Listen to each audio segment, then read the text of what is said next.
So, shalom, guys. This is part two of my interaction with God. So, after I got home and I'm crying, talking to God, and asking questions, I don't really remember what exactly we even talked about. One specific thing is I remember I asked about my brother. He's dead. So, now as I'm talking to God, I feel his presence leaving, and I feel this other presence got into the room and then only says, I accept your challenge. Now, as soon as God's presence left, I was like, you know, I was just smiling, talking to God. And mind you, guys, I could hear God's voice clearly. It was clear. So, um, his presence left, and I can feel this other presence entering the room. And automatically, I was looking like I wanna go at it. And that thing says, I accept your challenge. Just that. It says, I accept your challenge, and left. And right away again, the Spirit of God came back. I didn't, I wasn't scared at all.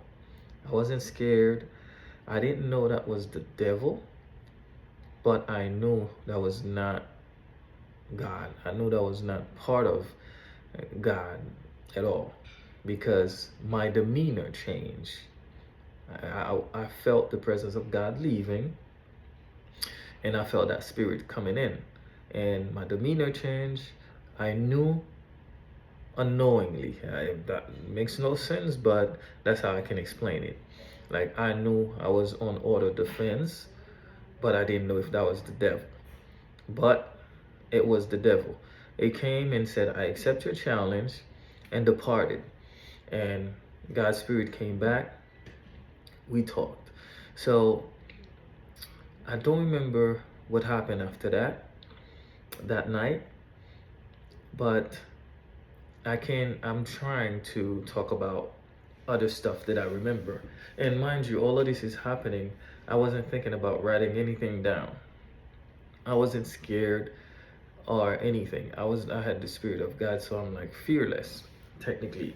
I remember one time I even in the gym, I told one of my boys like, yo, if somebody come up to me with a gun and stuff, I was at I was I was at peace. Like the peace that surpasses all understanding, like the Bible talks about. I experienced that peace. You don't worry about dying. You don't care. You don't worry about nothing else. All you doing is spreading love, and you looking at people, you smiling. You see now everybody's like child of God, even if they're not. You see, well, even if they're not child of God, really, and I'm gonna explain what I mean. But they're like God's creation. A lot of people are, we all God's creation, but not all of us are child of God, because God don't claim all of us. If you don't claim him, he's not gonna claim you. Yeah, he tells you straight up. If you deny me in front of men, I'm gonna deny you in front of my Father. Jesus says that.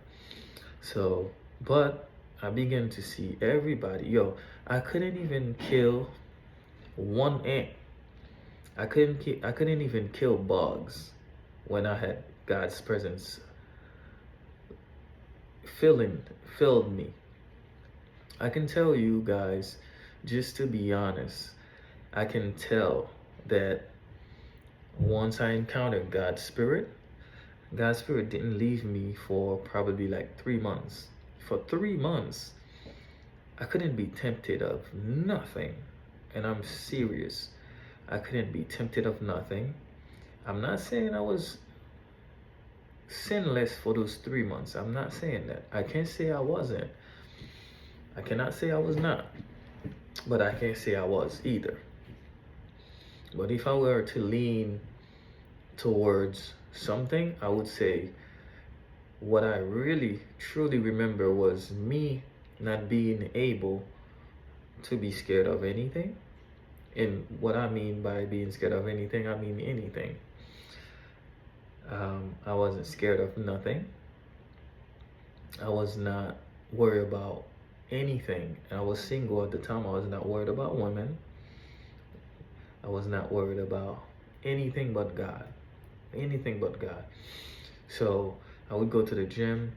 I would see, when you actually decides you want to take God seriously, people would never cared about you. They just started doing things that they would normally do, right? Temptation came. There was no temptation because to me it wasn't none at that time. I see people doing weird stuff in the gym. Like stuff that normally would not offend me is offensive to me. Like a woman looking at me in a certain way would be offensive. Doing certain stuff that I would not find offensive at first, and now it's highly offensive to me. So I was pretty much being led by God's Spirit. And I would go to Trent. God told me to take $124, go to a store called Burlington. I went to the store. I purchased clothes, like clothing, underwear, like bed sheets, pillows, just for me to go to the train station and give it to homeless people. So I put on the mask. And I was thinking maybe I should purchase some kids stuff. And the Spirit of God says, no, there's no kids. So I put it back and I went to the train station. I asked the security guard, I'm like, yo, bro, where's the homeless people? Says take the elevator upstairs on the main floor. That's where they're gonna find them. I went upstairs. I did exactly what he says. I went upstairs, find the people, and started giving stuff away. I believe I encountered an angel by doing that, right? And I'm gonna explain why. Like any of you guys who actually have dreams or experience some kind of angelic being, they're always really tall, always. So I went upstairs and I'm giving people stuff. This really tall black dude came up to me and he was like, yo, where's mine? And I was like, yo, I ran out. I don't have anything anymore. But I'll come back tomorrow. I told him I'll come back. And this dude was like 7 feet tall. Not well, I wouldn't say, probably was like 7 or what is LeBron's 6'9", 6'7". Yeah, he was like, he was really tall. Let's say this guy probably was like Shaq or somebody, but this guy was really humongous. Black guy, really tall, and he gave me a hug, and I was like, yo, I promise you tomorrow I'm coming back. Feels so bad that I didn't have anything to give him, and I went home. So fast forward, tomorrow night after work, I went back to Burlington. Now God didn't tell me to do that. I just did that on my own. Went back to Burlington and then went to the train station looking for more people. And I'm like, the same group of people this guy was hanging out with. I asked them, I said, yo, where's the tall black guy that was here yesterday? They said they don't know who that is. They said they never seen no tall black guy. I'm like, come on, this guy is way too tall for you guys to not notice him. Those people they sworn like they don't know what I'm talking about. They never seen anybody. So I'm like, all right. And he's not the only person I interacted with that night. I gave the other people the stuff, but I didn't really held a conversation or hug anybody. Right in the middle of the train station, I talked with this guy. He spoke with me, he says, yo, God bless you, okay? I said, thank you, God bless you too. Gave me a hug, and then came back the next day. Everybody claimed that they never saw him. So I I went back to my dad and I explained this to my dad, and